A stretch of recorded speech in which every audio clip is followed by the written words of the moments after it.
The Sea Dogs Podcast. Colville has a shot! Oh, it's a screamer! Bicycle kick, goal! For Scarborough! Walker goes for the chip! Oh, it's an absolute beauty! The Sea Dogs Podcast. All things Scarborough Athletic FC. Hi, welcome to episode 68. I'm Paddy Billington. Coming up, we've done it. Boro make the playoffs. As a Scarborough lad, I'm just pleased for the club, pleased for the fans. It's great for the town. I've done a chairman and gone emotional, but just very proud of everybody connected to this football club. Every single person connected to this football club has had to dig deep in order to achieve what we've achieved this season. And you know what? It's not over yet. It's been, as everyone knows, a season of unbelievable adversity. The achievement to finish the season in sixth and obviously earn a playoff game, I think, significant. When we've been up against what we've been up against this year and all the things that haven't quite gone for us, we've stuck together and obviously it's an absolutely fantastic achievement for us to even make the playoffs regardless of it being a home tie or not. The Sea Dogs Podcast. Yes, you heard there from Jono Greening, manager, Chris Marson, marketing director, also Alex Purver, our midfield maestro, and captain Will Thornton as well.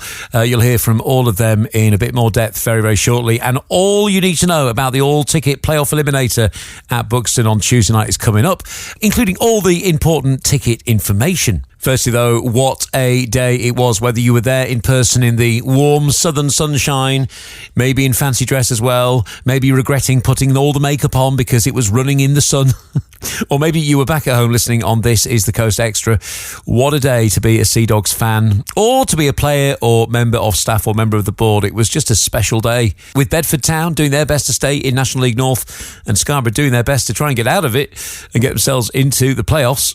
It finished 1 apiece, and here's how the goals went in. With myself commentating and Chris Marson, marketing director, doing a bit of punditry. A cross in the box and a free header there! And that is the opening goal, and it's Sam Brown who heads it beyond the reach of Ryan Whitley, and Scarborough are losing. I was just saying that Bedford have come out, haven't they, looking a little bit more urgent, unlike Scarborough. Yeah, they know if they get a win that they're safe and they're staying in this division. Walker chopping back through to Wiles in the penalty area, gets the ball across, and it's an equalising goal! Rio Allen scores and sends the Sea Dogs fans into rapture behind the goal. Well, you called for a response, Chris. Not that you're the manager, but you wanted a response, and you've got one. We've definitely got a response. Great play from Luca Colville down the left-hand side there, and great ball into Rio, finds himself in the right place, just in front of the goalkeeper, keeps his composure, taps it into the net, and continues the amazing stat there, where we've had an overnight stay. Rio Allen scores the following game. It's a good stat, that. So we're basically putting him up in a hotel before every Scarborough match now, home or away. I think there's something in that, Paddy. Can we find a sponsor for that, please? And once the final whistle went, we were keeping a very close eye on other results. At one stage, it really was squeaky bum time, because with Scarborough drawing, it needed Chester, Merthyr Town and Buxton to all win to boot Scarborough out of the playoffs. And Buxton and Merthyr Town were winning, and Chester were drawing 0-0. So it would only have taken a goal from Chester to knock Scarborough out of the playoffs. But deep into stoppage time, Fylde banged in a couple of goals, and then once the final whistle went, we knew for certain that we were in the playoffs. How are you feeling, Chris, marketing director? Instant reaction, live reaction. He's getting emotional. Is that confirmed? We confirmed there, Paddy. Are we? Yeah. Merthyr Town have lost. We are in the playoffs. That's unbelievable. It feels weird because we wanted to get the win today. We've drawn a game of football, but we're in the. Yeah, I mean, what a season! The players who are over there serenading the fans, and I've done a chairman and gone emotional, but just very proud of everybody connected to this football club. Every single person connected to this football club has had to dig deep in order to achieve what we've achieved this season. And you know what? It's not over yet. It's not over yet, yeah. At least there's no one listening, Chris, to hear you getting all emotional. Yeah. Yeah, we stuck that clip on the news, on air, on my Paddy in the Morning show, and now on the Sea Dogs podcast. You can't escape it, Chris. You can't escape it, but you can't beat that raw emotion, can you? Well, after the final whistle, the great atmosphere continued because Bedford Town had stayed up, Scarborough Athletic in the playoffs. Lots of people hung around and had a drink with the players. It was a really lovely atmosphere. It was a great afternoon of football for everyone, really. down south in the sunshine. And I caught up with Borough's midfield maestro, Alex Purver, who summed it up beautifully in terms of what kind of a season it's been, in terms of the challenges, and just how everyone involved at Scarborough Athletic FC has risen to those challenges. How are you feeling now that we've made the playoffs? Yeah, no, delighted, absolutely delighted. It's been, as everyone knows, a season of unbelievable adversity. So yeah, the achievement to finish the season in 6 and obviously earn a playoff game, I think, significant. What kind of game was it for you? Because obviously we were quite tense. You want to get a result, but more importantly, you just want to make sure you're in the playoffs at the end of the game. Yeah, exactly. Like, I've been in these situations before where there's different permutations going into the game. If we win, obviously we knew we were in. If we drew, and you're obviously waiting on other people, and obviously a loss, we could have still got in. It's probably easier just playing because you can just focus on obviously like the actual challenge of the game and nothing changes in terms of just trying everything you can to win. And then obviously going over to the staff at the side and they're giving you updates on where we are in the league. But yeah, it's much easier playing than watching, I imagine. Yeah, you always say, don't you, in games like this, you just got to concentrate on what you need to do on the pitch. Don't worry about results, but you can't help it, can you? You've got to be informed with what's going on elsewhere. No, absolutely. And again, as fans, if I was watching the game, I don't think I'd watch the game too much. I'd have been watching my phone just as much. But like I say, it's a lot easier on the pitch, and for us, yeah, that's a responsibility just to focus on what you can control. And for you, obviously, it must have been a difficult game because of the yellow card situation. Because your game is to put those challenges in, but you had to be very careful today, otherwise you'd have missed all the playoffs. Yeah, no, I was in exactly the same position this time last year on 14 yellow cards, and if I'd have got a yellow card that game last year, I'd have been suspended for the first 3 games of this season. So again, it was the same situation, but I'm obviously grateful I was able to play this game, and I was able to just mind my intensity a tiny bit. Is that wiped clean now, is it, or not? Does that stay on? Jack knows better than me. I'm just happy that I can play Tuesday night. Yeah. I think that then means it's wiped clean. So yeah, listen, we just obviously take it one game at a time, but yeah, I'm just delighted that we've earned the opportunity Tuesday night and that I can play in that. So it's an away game at Buxton. We thought it might be a home game against Buxton, but yeah, it's a good pitch there and a chance to make up for the defeat a couple of weeks ago. Absolutely. We're unbelievably grateful to Bridlington for this season, but I don't think it's any surprise that it's been an unbelievable challenge to play on that pitch every week. So you see today, obviously it's a lovely pitch here at Bedford, 3G, similar surface to Buxton. So we go there, yeah, with confidence to obviously put right, obviously, the result from a couple of weeks ago. But yeah, no, we're really looking forward to it and excited. And finally, do you think there is any pressure off ahead of Tuesday? There was a lot of pressure today. You probably won't feel it when you get on the pitch, but is there a little bit of a weight off the shoulders that we have made the playoffs ahead of Tuesday? There's absolutely no pressure on us at all, and there's not been any pressure on us at all in this playoff push from the start of the season. Like, to remind people, bookmakers had us favourites for relegation at the start of the year. Like, we've proved every single person wrong all the way through, and we're now in an incredible position to go there to Buxton, who will be favourites, which is fantastic. Like, credit to them, they're a full-time team. We've got a much bigger budget than us, get the opportunity to work on lots more things than us. I know people there who I've coached previously at Leeds United who speak really highly of it. So yeah, we go there, yeah, with absolutely no pressure on us at all, off the back of an unbelievable season, but really excited, yeah, to make more memories and have an incredible evening there. Well done today, look forward to Tuesday. Fantastic. Cheers. And that was Alex Purver speaking to me on a nice picnic bench at the ground on Saturday afternoon in the sunshine as the players enjoyed a celebratory drink, having secured that playoff spot. I also caught up with Captain Will Thornton as well. So Will, how are you feeling? Congratulations, made the playoffs. Yeah, thanks Paddy, obviously we're all delighted. We would have obviously rather preferred a home tie, but look, when we've been up against what we've been up against this year and all the things that haven't quite gone for us, we've stuck together, and obviously it's an absolutely fantastic achievement for us to even make the playoffs regardless of it being a home tie or not. How are you feeling on the pitch then? Because a lot riding on it, and there were goals going in elsewhere, which was fluctuating our position in the league table. Yeah, it's hard.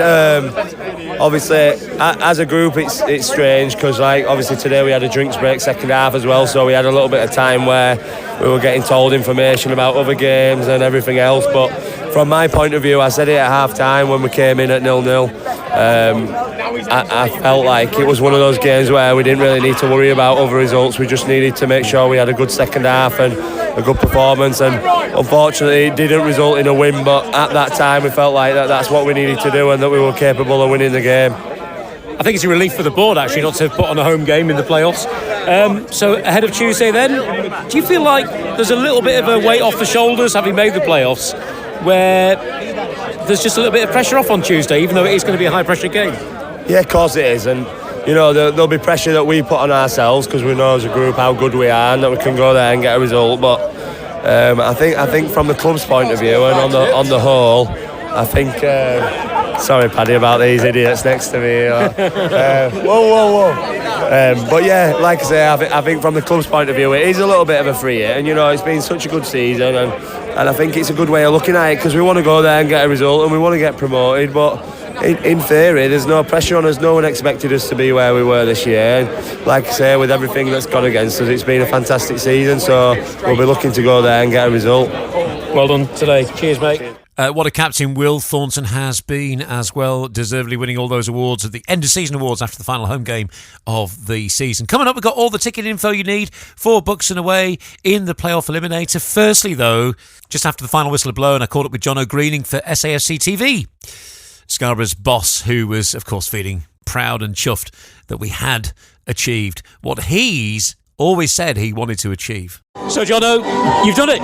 Your ambition since you came here was to get Scarborough in the playoffs. How are you feeling? Yeah, really pleased. I thought we played really well today. I think we controlled the game. First half we had a lot of the ball, and we probably didn't make it count in the final third. You know, our decision making in the final third let us down a little bit, but we're nice and calm at half time. We said to the boys, just keep playing the way you're playing. Obviously they get a really good goal, well worked goal, header at the back stick. You're under a bit of pressure. I think we fell out of the playoffs, but we had a water break. We just said to the boys, just keep on playing. You're going to get back in the game. You'll get a chance. Obviously Rio's popped up with a goal, which he's done regularly for this season, which is great for him. And then it was all us really. We just couldn't get that, second goal. I think potentially could have been a penalty on Rio,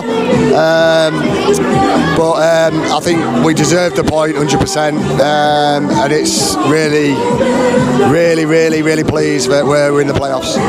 Yeah, I mean, obviously, as we knew it would be a roller coaster today with goals going in here, there, and everywhere. There was a time when all it needed was a Chester goal, and suddenly we'd have been out of the playoffs. Do you think there was a point in the game where things started to become a bit noticeable on the pitch? It was tense for Bedford trying to stay up and Scarborough trying to keep in the playoffs. Yeah, I think there was always going to be a bit of pressure for both teams. Obviously, Bedford wanted to stay up, we wanted to get in the playoffs, but we tried to keep the main focus on the players being calm. We knew probably a point would get us over the line, but we obviously wanted to win the game. But fair play to them, they're very organised, very disciplined in the defensive approach to the game. They let us have a lot of the ball, but we just couldn't make our possession count in the final third. But yeah, at times it was always going to be a bit nervous, not just for the players, for the staff as well, to be honest with you. Left, right and centre people in my ear telling me, someone scored, we're back in, then we're back out and stuff like that. But I think once we got the goal, we felt in control. When Farrell scored to go 3-2 up against Merthyr, we felt a bit more relaxed. But we still wanted to go for the second goal and win the game and try and finish fifth. But unfortunately, we couldn't win the game. But we're in the playoffs, which is great. You're Scarborough born and bred, Jono. I know you're the manager, but take yourself away from that role as a Scarboroughian. How proud are you feeling right now? Yeah, obviously, 100% massively proud. More proud of the players, really. The players, are an unbelievable set of lads. They really work hard for each other. They've got an unbelievable team spirit. Their attitude all season and their application all season since the 1st of July when they came in for pre-season has been second to none. With all the stuff that's been going off, off the pitch regarding the ground, playing at Brid all season. the pitch situation, which doesn't suit some of our players, if I'm being brutally honest. You know, we've got a lot of technical players who like to play on a flat surface. It's been a bit tricky with a wobbly pitch, but listen, we're really thankful for Bridgetown for letting us play there, because otherwise there might not be a club. There was time in the year when we didn't know if we would be able to pay the players' wages. All the things that the players have gone through this year to finish sixth in the league, and not even to mention all the injuries we've had as well throughout the season. I think one game we had 9 first-team players out. So the lads have been incredible. I'm really, really proud of them. The staff have been incredible. But as a Scarborough lad, I'm just pleased for the club, pleased for the fans. It's great for the town. We've got another game to go on Tuesday. And listen, we want to go there and win the game. You know we didn't play at our best against Buxton at their place a few weeks ago. We want to rectify that. We want to be better, and we want to go through to the next round of the playoffs. Nearly 400 Scarborough fans here today. Amazing, in the south of England. You imagine there's going to be even more on Tuesday night. I mean, how instrumental were they? What an atmosphere it was from both sets of fans, actually. Yeah, I thought it was an excellent showing from both sets of fans today. Obviously, Bedford came out in the numbers because they need to stay up, and our fans were incredible, all in fancy dress, you know, supporting the boys on a really hot day. I'm sure they've had a fantastic day, and it's, you know, it's ended up in being the playoffs, so they've got one more game to enjoy. Hopefully another few more after that, and we'll see where the journey ends. Yeah, because actually it is only 3 wins away from the National League. Yeah, and that's the main focus. We just had a chat about it in there. You know, we're so close to getting promoted, and it's all about who performs on the night. You know, Tuesday against Buxton, we know it's a tough tie. But listen, if you turn up, all 11 players turn up, and the lads who come off the bench turn up, we can give it a right go. Well done, and thank you, Jono, for what you've done this season. Cheers, Pat. Thanks. Scarborough boss Jono Greening there. Right, all you need to know about the ticket situation for Buxton away coming up. And myself and Chris Marson, after the final whistle blown at Bedford, had a little chat. One seed wiped a few of those tears away about this upcoming fixture. I'm just trying to compute it all, to be honest, Paddy. But special day. Look, everybody's buzzing. Sun's out. Players are down there with their families. I mean, for these boys, it'd be one of the biggest achievements in their careers, getting into the playoffs of the National League North. So we've got a quick turnaround now. We'll be travelling on Tuesday night. So yeah, it'll be all fun. It'll be a bit of celebratory tonight probably. But and actually, I can imagine there's 356 official Scarborough fans here today.